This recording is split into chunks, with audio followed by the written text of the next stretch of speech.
long history of African Americans has provided context for how far we've come today, but also a deeper understanding of the issues we still face in this country. Many of our present cultural and political issues are not new, but rather unresolved issues from the past.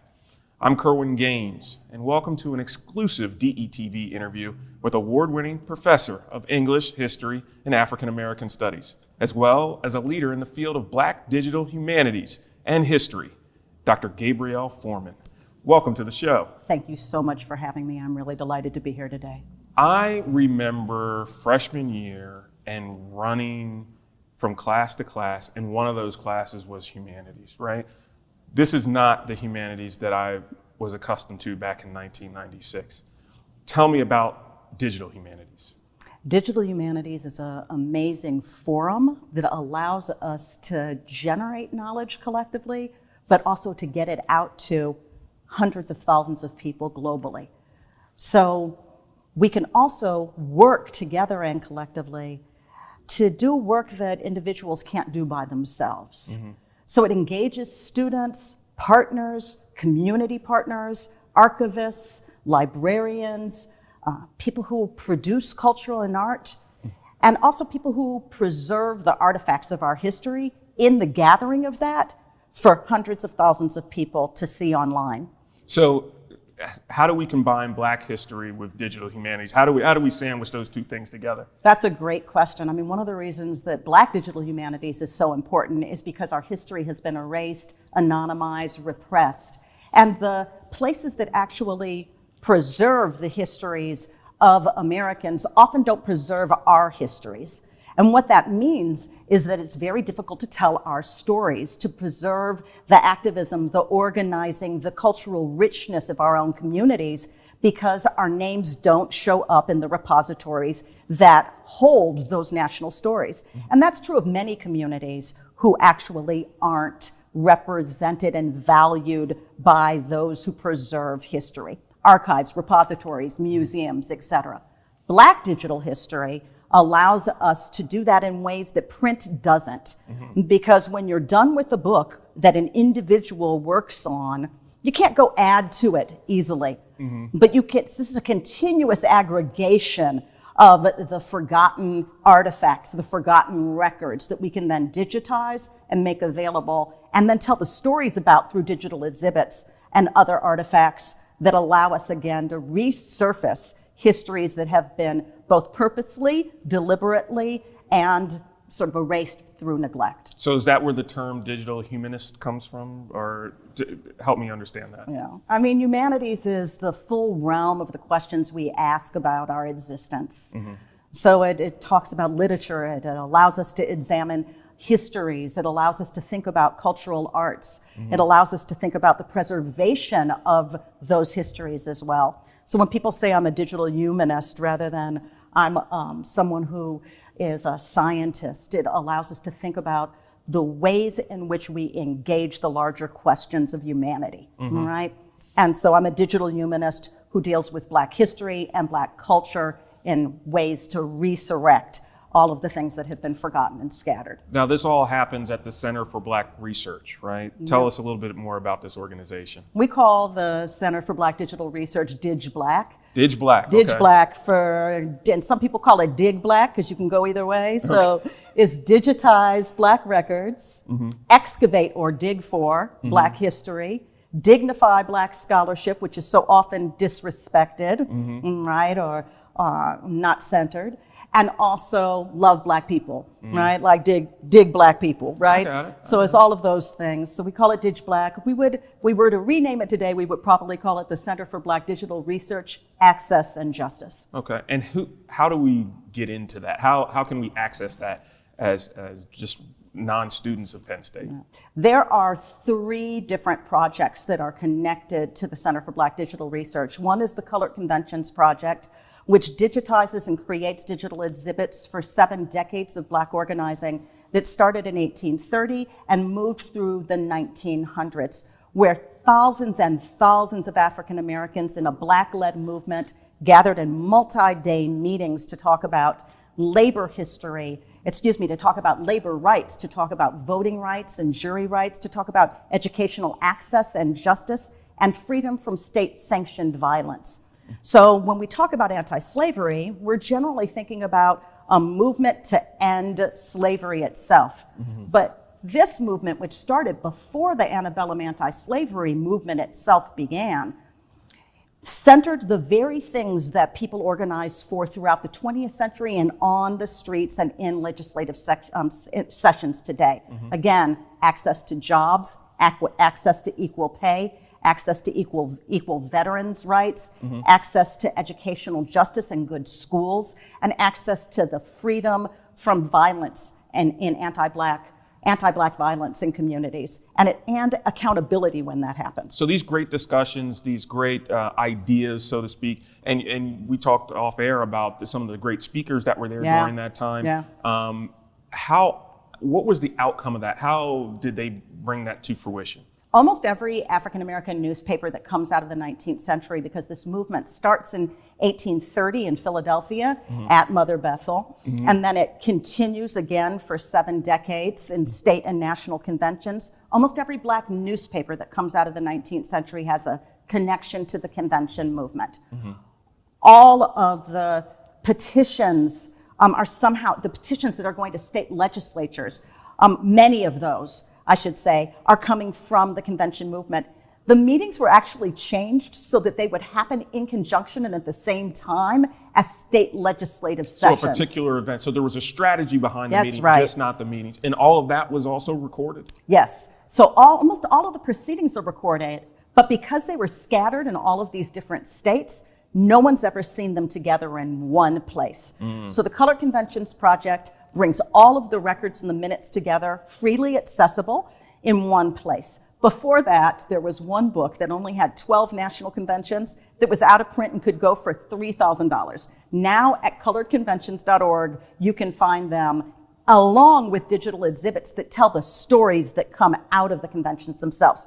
Where did these people stay? What did they eat? Right? What were they organizing for? What were the school organizing initiatives that came out? And was there security issues to that? Because large Black gatherings talking about freedom was not popular. This is an excellent question. So the first convention meeting was secret for the first several days to avoid the kind of targeting and anti-Black violence that happened. And it was organized because 2,000 people in Ohio, Black community members, had been expelled from Ohio through anti-Black legislation that was activated when there were more and more people coming through Ohio as fugitives. So these people were expelled, went to Canada, and at the same time, voting rights were being constricted in places like Pennsylvania. So African Americans gathered together nationally to say, we need to actually organize in order to make sure that there is resistance and legislative resistance and formal resistance to the kind of anti-Black violence and exclusion that is happening not only to enslaved populations in 1830, but to free populations as well. And that's the legacy of Black organizing, dealing with the issues that we deal with today, that is particularly important to know has a long set of roots, right? That Black people have been asking, legislating, advocating for the rights that we are talking about today for many more years That's what than I would we love have. to say. I would love to see if there was a button on a radio button at the bottom of your website that says things that we're still dealing with today. That's and we right. could click on That's that right. and have a list of that. That's right. Because I heard you say, talking about equity and inclusion and doing these other things, which basically sounds like the convention was attempting to have. But are we still dealing with this stuff today? And should there be a record for it? I think that when we go back to the past and we actually create records for our entire history, that we're setting a standard and an example for the activation of the issues that are on the table today and an imperative to continue to record them, right? So that many people say without a past there is no future, right? Or Sankofa, right? Go back and get it, which is an African American axiom, actually a global African axiom. is so central to the ways in which we think about activism today. We need that button, as you suggest, that goes to those issues. I should say that we also are involved with Douglas Day, or the center also houses Douglas Day, which you can find at douglasday.org. And that's a global transcribe-a-thon, which is a celebration and a commemoration of what we call a collective love for Black history. So thousands and thousands of people gather on Frederick Douglass's chosen birthday, which happens to be Valentine's Day, February 14th, which is why we call it a global day for love for Black history, to create the actual, I need to stop using that word, don't I? Well, here at DETV, we won't penalize you. Thank you. So we get together in order to transcribe the records of Black history. And we've partnered with the African American Museum in Philadelphia, with the Library of Congress, with the Smithsonian, with Howard University's Moreland Spingarn Center, in order to bring the records of Black people together and to transcribe them collectively. People from Turkey, from France, all over the United States, all over North America have transcribed these records. We have 4,500 people this year signed up to transcribe the records of Mary Ann Shadd Cary, a Delawarean who is known as being the first African-American editor of a newspaper, Black woman, of a newspaper in all of North America, and who was the first Black woman to enroll in law school at Howard University. People tend to forget that we are sitting, I would say, in the breadbasket of African-American history, being here so close to the Eastern Shore and on the Eastern Seaboard itself, and everything that is going on in this community. It's very interesting, and I hope that website has, I guess, a particular little circle for Delaware, right? That we can get on and really see what has happened here. We were founded at the University of Delaware, and there were so many Delawareans and librarians and archivists, the Delaware Historical Society, who were involved in the founding of this project, which is now the longest standing African-American digital project that is ongoing in the United States. I want to talk about, and I don't know if you accept this term or not, but it is one that has been given to you, the Genius Grant, right, from the MacArthur Family Foundation. Please tell us a little bit about this. For years, I have celebrated when the list of MacArthur Fellows come out. I love this fellowship because it brings activists and democracy defenders, cultural workers, artists, musicians, writers, and then scholars who are doing innovative and creative work together. So every year I check in, and you're always just, so delighted when you know of someone's work, or you know someone themselves who have received the MacArthur. You never think that you're going to get the call, right, yourself. So I was humbled beyond belief when that call ended up on my line. And particularly because the work that I do is about collective organizing. So it's humbling that I do this work in collectives. I have been doing it for my entire career with other people. So to be the person who represents that collective labor and that collective contribution is humbling beyond measure. What are the plans moving forward with this? Not necessarily because there is an endowment that comes with it, right? But having that label, having that recognition, you can do a lot. And I'm confident that you are going to do a lot. What's on the docket? We just debuted a mural at 4th and Washington in Philadelphia, which again was where the Colored Convention movement began, that documents the connections between the historic movement of the conventions and ongoing Black activism. So we've got 2 murals on 4th and Washington that does that, and we're looking for ways to engage cultural makers in that work. I've had the opportunity to also do work with Dr. Lynette Young Overby, who is a Delawarean who sits on the National Council of the Humanities and is one of the most renowned dance educators in the country, to bring the history of Black organizing and Black work in the 19th century to the stage, to performances.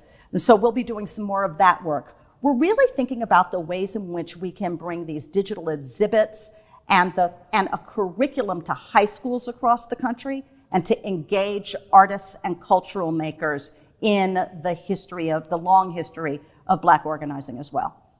Speaking of Black organizing, let me ask you a question in regards to this, right? Where do you see digital humanities going in the next decade? So 2033. You're sitting here at DETV. Hopefully we're in a brand new studio and, doing great things. And we're asking you that questions about where digital humanities first started and where it is now. Yeah. Where would you like for it to be? It's really important to think about access and equity when we're talking about digital humanities and digital projects. We all know that just because something is on a digital platform doesn't mean that digital access is available to equally to all community members. So thinking about questions of transparency and involvement and equity and accountability, it seems really important to me. If we're talking about the resurrection of Black histories, we should also be talking about the involvement of Black communities in that resurrection. How do we engage high school students? How do we engage church members in the resurrection of their own history? So if we're not talking about the principles of engagement, and I think this is true in digital work, but I think this is true in everything we do. If we're not talking about the principles of engagement, we're not generally going to get to equitable outcomes. So the questions of resources, distribution, involvement. How about curriculum? Engagement and curriculum are really important. Right. So would you foresee pushback of bringing this into the curriculum of public schools and colleges? Do you think you'll get pushback, or do you think you'll get acceptance? It's really animating to see state legislative action on making sure that Black history is involved. Illinois just passed a law that, for example, requires African American history to be in high school classrooms. The first AP class in African American history is just being worked on and debuted right now this year. So there are places in uneven development, right, around capturing all of the stories of this nation. So we're developing curriculum that is connected to our digital exhibits, and we're also thinking about the ways in which that can be connected to things like murals. Right. So our murals have a digital exhibit as well, and then a digital curriculum as well. So thinking about the ways in which we distribute a history that's been hidden, that people don't know about. They know about the anti-slavery movement, but people don't know about a Black-led movement that included thousands upon thousands of non-known people and almost all of the male leaders, the giants, the lions of African American religion, entrepreneurship, editorship. Everyone is involved, but we don't know about that. How did that happen? Right. Why did that happen? And how can we make sure that that erasure doesn't continue into the future? I look forward to seeing so much. And I'm also wondering, do you do any connection with the local libraries here? Because Wilmington has a great library, and I thought libraries were kind of going to the wayside. I'm sorry, I couldn't figure out with the internet and all the other things that were going on, but it seems like they're on the uptick again, okay? Right. And we talked a little bit about having artifacts that are out there. Will we be able to access all of these from local libraries? Yeah, this is such a good question. So Carla Hayden is now the head of the Library of Congress, deeply committed, a sister who's deeply committed to the ample stories of Americans writ large, which also includes the African American community from which she also comes. And she's deeply engaged in making sure that local libraries, public libraries have access. We're interested in getting Douglas Day to be a national day of African American history. Right? I would love that. This seems like a way to preserve our history while engaging people as active contributors to that preservation. And we are committed to making sure that libraries are also part of that engagement, of that story. Public libraries are, Benjamin Franklin in Philadelphia, right, was deeply committed to libraries. But African Americans also had to come together to make sure that they had access to intellectual exchange. So there were Black reading rooms across the country. One was right above Frederick Douglass's The North Star. Black reading rooms. So to think about the ways in which Black people need to be incorporated into the resources of the larger nation, but also have been excluded from it, that history converges right now in a way that allows people to have access to libraries and to reading and to knowledge production and to knowledge sharing. And I think you're right, libraries are central to that. Knowledge sharing, how many other colleges or universities are following your lead and doing the same thing? We, because we've been around for so long, the Center of Black Digital Research and the Color Conventions Project, and because we have articulated principles of engagement, that if you're going to be doing work on Black history, you should engage Black communities. That if Black women have been excluded from the records, that doesn't mean that we don't need to go back and recuperate the ways in which they were active in infrastructure, right? That pay equity was really a part of African American organizing in the 19th century. We need to attend to it when we're paying our undergraduates who are going into deep debt, right, in order to get an education. Another issue that we're still dealing with today. Another issue we're still dealing with today. So we say you need to actually pay undergraduate researchers $15 an hour. We've worked with countless universities across the country, but also with community partners as well, people like Mural Arts Philadelphia, and all throughout North America. So universities in Canada, in Illinois, in Georgia have all created digital exhibits with their classrooms based on the protocols and that we actually have worked with them to develop. So this is a collective effort in the same way that the convention movement itself was a collective effort. And we have people across North America who are involved again in the resurrection and the storytelling about Black histories. So what's next for you? I'm deeply, deeply interested in how we make sure that there are more Black young people and first generation young people who are coming through the pipeline, who have the ability to do the kind of intellectual work, to follow their curiosity in a post-affirmative action moment. We should be straight. We've got some really challenging Supreme Court decisions which are going to change the landscape in the United States. They make me very nervous. And should make many of us who were the recipients of affirmative action and excelled as a result. Due to it, on its back. Due to that. Even as, of course, we know that Black and brown communities were not the most salient of the recipients. White women actually received more from affirmative action. First, they received it first. And more benefits, right? But we've become the face of affirmative action, and that's going to be rolled back, and it is going to impact multiple communities, including white women in the sciences, et cetera. I want to know how, and I want to think deeply about how we empower people, particularly in educational settings, to follow their passions in ways that are resourced well and that are values-based.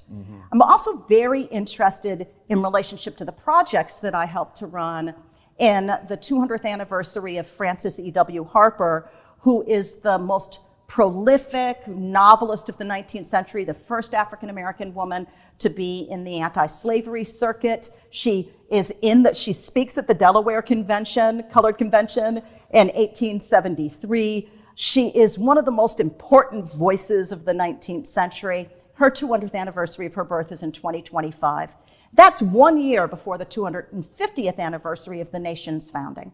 How do we center Black women to tell the story, the larger story of the nation, its inception, its ongoing struggles, and the ways that we can actually make it accountable and celebrate, a real move towards equity, justice, and the resurrection of the buried histories that have been central to the demands that America makes itself the best version of that it possibly can be.